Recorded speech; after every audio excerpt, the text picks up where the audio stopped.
What would you do to ensure the survival of humanity? Force people to work long hours? Force people to work in the freezing cold? Send people to their deaths? Kill the weak? Chow down on the dead? Eat the children for dessert? Who knew town planning could be so much fun? Welcome to Frostpunk, where nice guys finish last.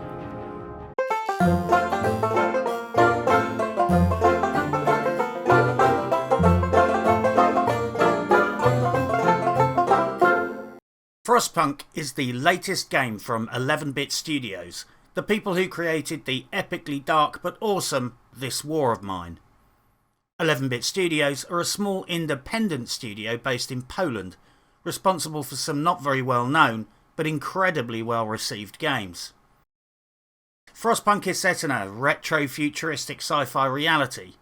Given that the title of the game is Frostpunk, I don't think it's controversial to describe the setting as steampunk, although I'm sure that statement will trigger someone. It's end of days. Some environmental catastrophe has plunged the world into a killer ice age, and temperatures are getting so low your eyeballs would freeze if you took your goggles off. You are in charge of a base, or more precisely a generator core, surrounded by a few piles of wood, steel, coal, and pissed off cold workers and children. Basically, you have to keep your people alive, in a world where if you stray too far from a heat source, you risk frostbite, hypothermia and death. It's strictly speaking not a city building game exactly. It's a survival building game of sorts, where the enemy is the increasingly bitter, insane freezing cold, and everything you do is about protecting your people from death, and in some cases, their own fucking stupidity and mob mentality. As with any rich RTS game that involves balancing material demands with a social system, to a small degree, this is a whiny bitch-ass population simulator. You have to balance the demands of the cold, hard logic of survival with the demands of keeping everyone happy. And everyone just fucking rags on you because of that. It's a well-trodden road, but this game treads that path in a beautiful and original way. You will quickly learn that pleasing the crowd is no fucking use if that crowd turns into a group of dead icicles with a rictus frozen solid on their blue faces. Ultimately, the game breaks down into several key areas: resource management, building prioritisation, technological research, labour utilisation, the implementation of law and shaping your society, and you have to apply this to a scenario where the weather is increasingly shit, time is running out, and for the most part, your population are a bunch of ungrateful bastards. It goes without saying that on my first couple of playthroughs I didn't know what the fuck was going on, and I was confused, I couldn't find anything, not that I really knew what the buildings did, my cities were a random fucking mess. And it all made a slum in Somaliland look as organised as Munich by comparison. On my first few playthroughs I got used to the idea of pissing everyone off and getting banished to wander the snowy wastes alone. Ergo, fucking die, and it's the end of the game.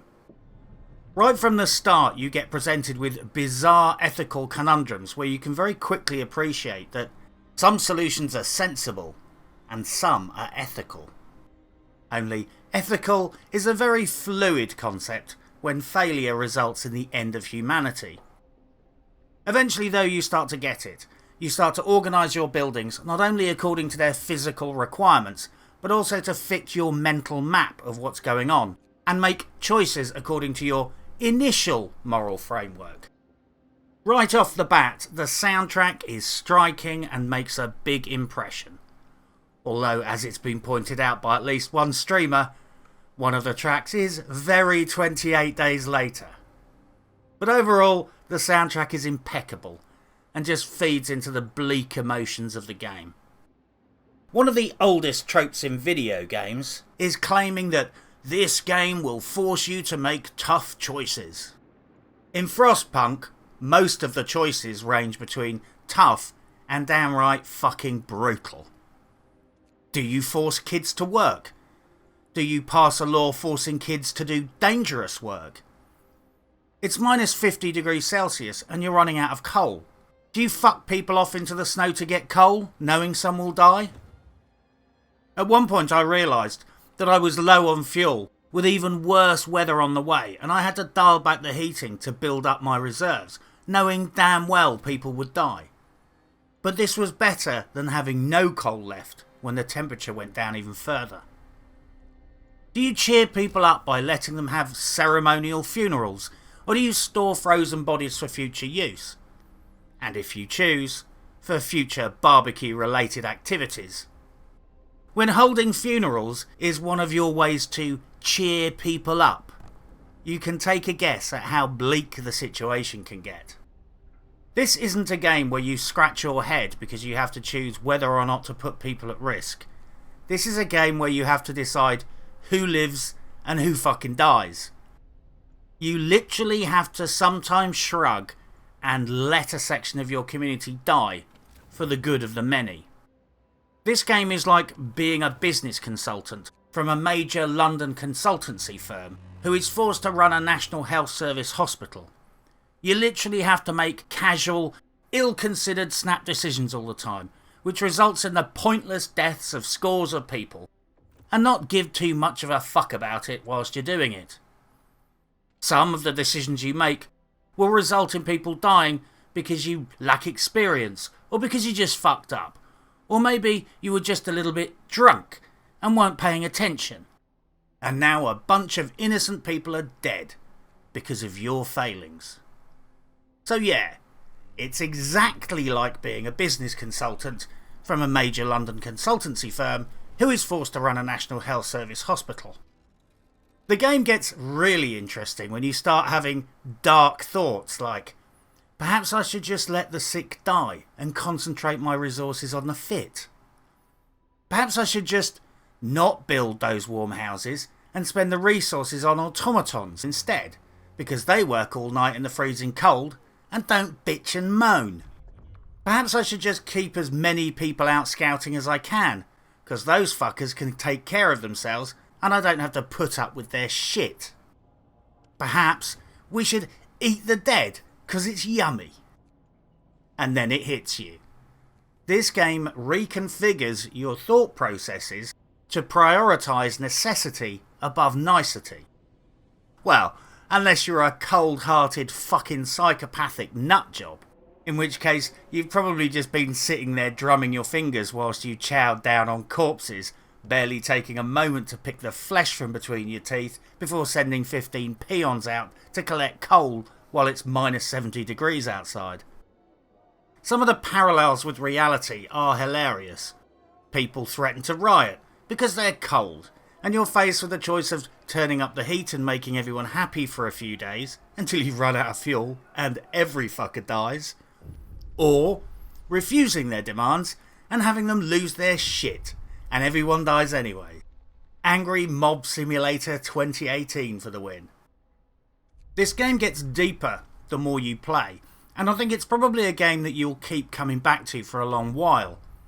The more you learn, the more subtle and sophisticated your strategies will become, as you learn more about the temperature gradient, health, resources, morale, and automation. My only grievance is that one of the groups in the story are Londoners. They cause you loads of bother and try and persuade people to fuck off with them, back to the city. Personally, I found this unrealistic. First off, as a Londoner, I can honestly say we're too fucking lazy to do that. Not to mention that in an Armageddon scenario, the last fucking place a Londoner would want to stay is fucking London. We will be out of here faster than you can read the Riot Act.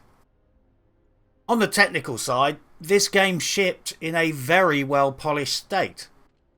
I'm running it on a PC, it works absolutely fine.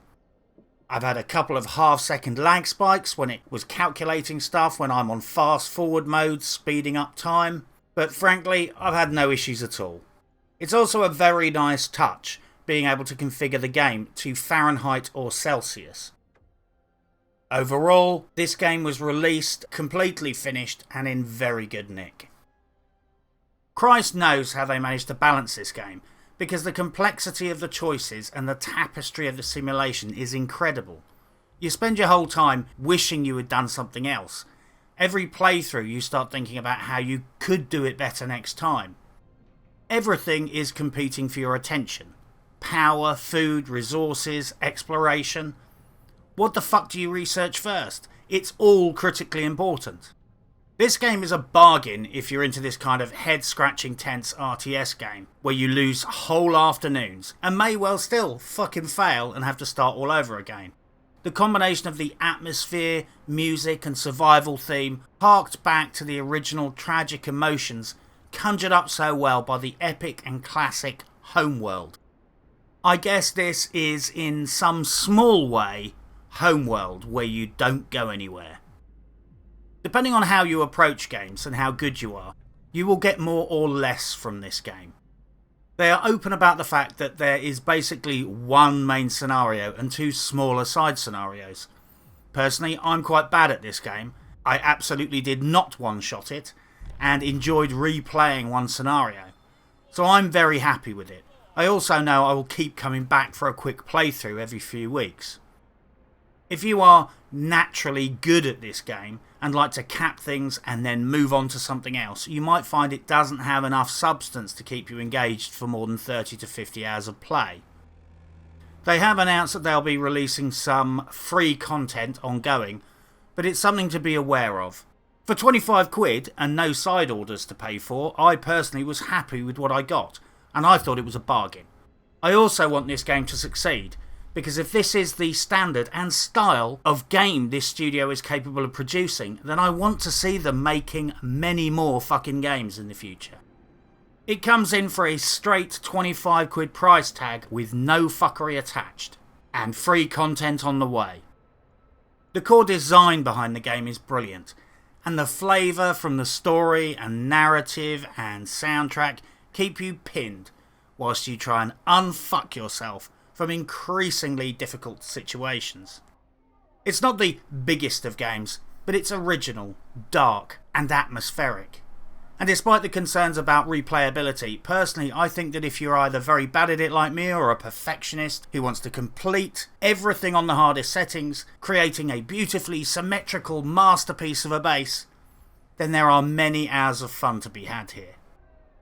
I can also say, and those of you who have beaten the game may well agree, there is one point in this game where I have never had so much fucking fun and excitement moving one control setting up and down for nearly a fucking hour. It's fucking life or death, hanging in the balance, and all you can do is try and eke out what you have without fucking it totally. I hope some of you know what I'm talking about. The best recommendation I can make about Frostpunk is that the second I beat the game the first time, I just wanted to go back and deploy the lessons I learned on a new playthrough. I bought this at launch, and the fact that it's taken me so long to review it is that it's been eating into my free time. In a world full of unfinished, overhyped bullshit games that launch half broken and they're packed with day one DLC, Frostpunk is a little gem. I don't use a point system, but if I did, I would give this game 13 child labourers out of 15. Good luck, and happy hunting.